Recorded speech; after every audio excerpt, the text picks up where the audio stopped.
नमस्कार, आप सबका स्वागत है आपके अपने चैनल बिहार की खबर में। आज हम बात करने वाले हैं बिहार की सबसे बड़ी खबर की। लेकिन वीडियो को शुरू करने से पहले आपसे एक छोटी सी अनुरोध है, अगर आपने इस चैनल को सब्सक्राइब नहीं किया है तो जल्दी से कर दीजिए प्लीज, क्योंकि बिहार की सबसे बड़ी खबरें सबसे पहले आपके पास।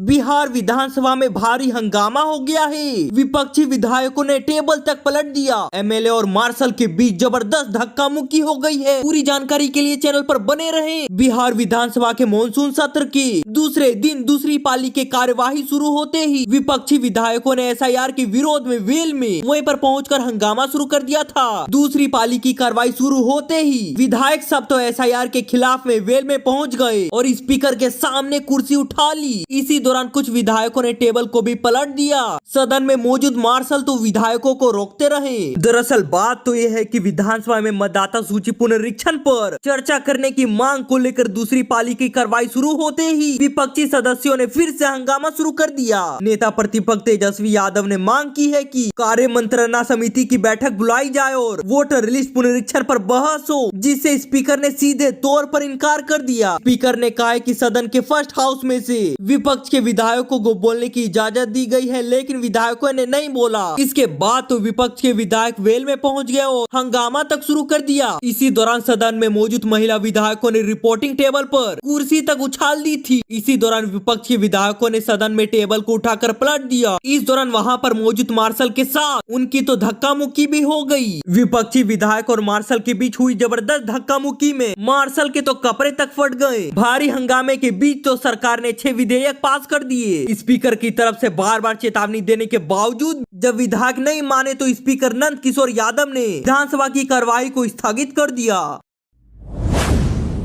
वहीं पर बिहार से सबसे बड़ी अपडेट सामने आ रही है। क्या नीतीश कुमार बनने वाले हैं उपराष्ट्रपति? बिहार बीजेपी के नेताओं ने कह दिया कि हम तो चाहते हैं बन जाएं। वाइस प्रेसिडेंट जगदीप धनखड़ ने सोमवार रात को अचानक पद से इस्तीफा दे दिया है। उन्होंने स्वास्थ्य कारणों का हवाला देकर उन्होंने त्याग पत्र दिया। इसके साथ ही अब अगले उपराष्ट्रपति की चर्चा शुरू हो गई। बिहार के मुख्यमंत्री नीतीश कुमार के नाम की चर्चा जोरों पर है। बीजेपी नेताओं की ओर से उनका नाम लिया जा रहा है। हालांकि उनका कहना है कि फैसला तो केंद्र को करना है, लेकिन अगर ऐसा होता है तो बिहार के लिए खुशी की बात होगी। मॉनसून सत्र में शामिल होने आए कई बीजेपी विधायक और मंत्रियों ने बिहार विधानसभा परिसर में पत्रकारों से बातचीत में नीतीश कुमार का नाम लिया है। उनको ही उपराष्ट्रपति पद के लिए योग्य उम्मीदवार बताया है। बिहार सरकार में बीजेपी कोटे से मंत्री नीरज कुमार बबलू ने कहा है कि अगर ऐसा होता है तो हमें काफी खुशी होगी। उन्होंने कहा है कि ये तो अच्छी बात है, बन जाए तो क्या दिक्कत है। वहीं पर वरिष्ठ बीजेपी नेता और मंत्री प्रेम कुमार ने भी नीतीश कुमार की तारीफ करते हुए कहा है कि फैसला तो केंद्र को करना है, लेकिन अगर मुख्यमंत्री नीतीश कुमार या फिर किसी भी बिहार के व्यक्ति को उपराष्ट्रपति बनाया जाता है तो हम लोगों को तो काफी खुशी होगी। ये पार्टी तय करती है, पार्टी का फैसला जो भी होगा हम लोग मानते हैं। बिहार से अगर कोई भी उपराष्ट्रपति बनता है तो इससे अच्छा बात कोई भी हो ही नहीं सकता है। नीतीश कुमार को बनाना है या फिर नहीं ये तो केंद्र तय करेगी, लेकिन अगर बिहार से कोई भी उपराष्ट्रपति बनता है तो मुझे सबसे ज्यादा खुशी होगी। असल में जब से नीतीश कुमार जनवरी 2024 में इंडिया गठबंधन से एनडीए में वापस आए हैं, तब से इस बात की चर्चा है कि 2025 में चुनाव जीतने के बाद बीजेपी उनको सीएम नहीं बनाएगी। अभी तक ना तो पीएम मोदी ने कहा है और ना ही अमित शाह ने उनको सीएम उम्मीदवार के लिए बताया है। शाह ने ये जरूर कहा है कि मुख्यमंत्री के नेतृत्व में चुनाव लड़ेंगे। ऐसे में माना जा रहा है कि उनको सम्मानजनक विदाई देते हुए दिल्ली में भेज दिया जाए।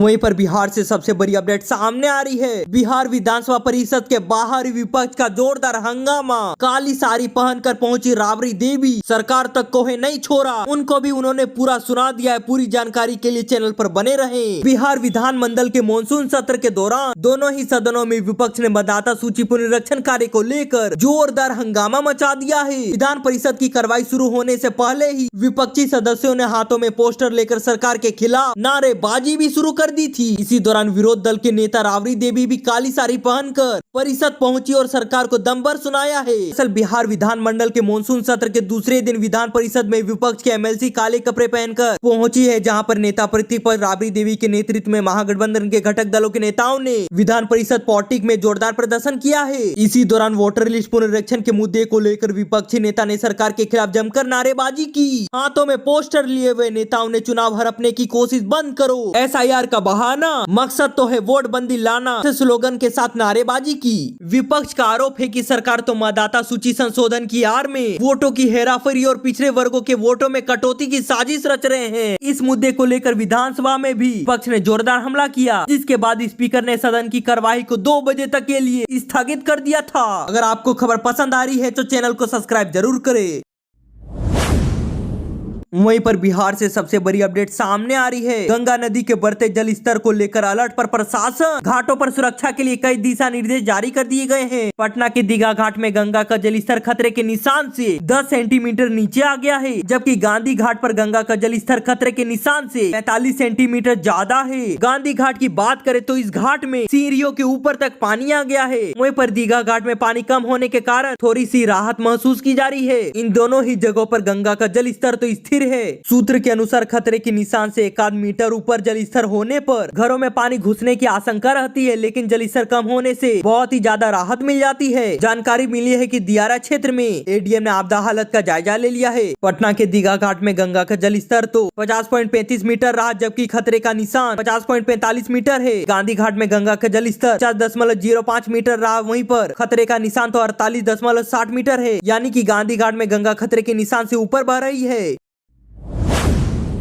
वहीं पर बिहार से सबसे बड़ी अपडेट सामने आ रही है। काले कपड़ों में विपक्ष खड़ा है, वहीं पर सफेद खाकी में तेज प्रताप यादव। उन्होंने तो यहां तक कह दिया है कि सादा जीवन उच्च विचार है मेरे। अगर आपको पूरी जानकारी चाहिए तो चैनल पर बने रहें। बिहार विधानमंडल के मानसून सत्र के दौरान दोनों ही सदनों में विपक्ष ने मतदाता सूची पुनरीक्षण कार्य को लेकर जोरदार हंगामा मचा दिया है। विपक्षी सदस्यों ने हाथों में पोस्टर लेकर सरकार के खिलाफ नारेबाजी की। इसी दौरान विरोधी दल की नेता राबड़ी देवी तो काली साड़ी पहनकर परिषद पहुंची थी। वही विपक्ष के तमाम विधायक और एमएलसी भी काले कपड़े में पहुंचे थे। हंगामे के बाद जब सदन स्थगित हो गया तब हसनपुर के विधायक तेज प्रताप यादव सदन में पहुंचे थे, लेकिन तेज प्रताप काला कपड़ा पहनकर नहीं पहुंचे। वे तो सफेद खादी कपड़ा पहनकर सदन में पहुंचे और हाजिरी बनाए और मीडिया से बातचीत करने के बाद गाड़ी में बैठकर आवास की ओर चले गए। मीडिया कर्मियों ने जब उनसे पूछा कि विपक्ष के तमाम विधायक और एमएलसी काला कुर्ता पहनकर आज पहुंचे हो, आप सफेद कुर्ता पजामा पहनकर क्यों पहुंचे हैं? मीडिया के इस सवाल का जवाब देते हुए तेज प्रताप यादव ने कहा है कि काला कुर्ता में आज हम नहीं आए हैं, हम तो शुरू से ही ऐसे रहते हैं, सादा जीवन उच्च विचार। तेज प्रताप ने आगे कहा है कि काला कुर्ता तो हम तो शनिचर को ही पहनते हैं, शनिचर ग्रह तो मेरे ऊपर ही रहता है ना काला कुर्ता, इसलिए शनिवार को हम पहनते हैं। मीडिया ने पूछा कि कल भी सदन की समाप्ति के बाद ही आप आए थे और आज भी सदन की स्थगित होने के बाद आए हैं। अब तेज प्रताप इस सवाल का जवाब देते हैं कि सदन आ रहे हैं, हाजिरी बना रहे हैं। मीडिया ने पूछा कि सदन आ रहे हैं लेकिन सदन के अंदर नहीं जा रहे हैं, क्यों?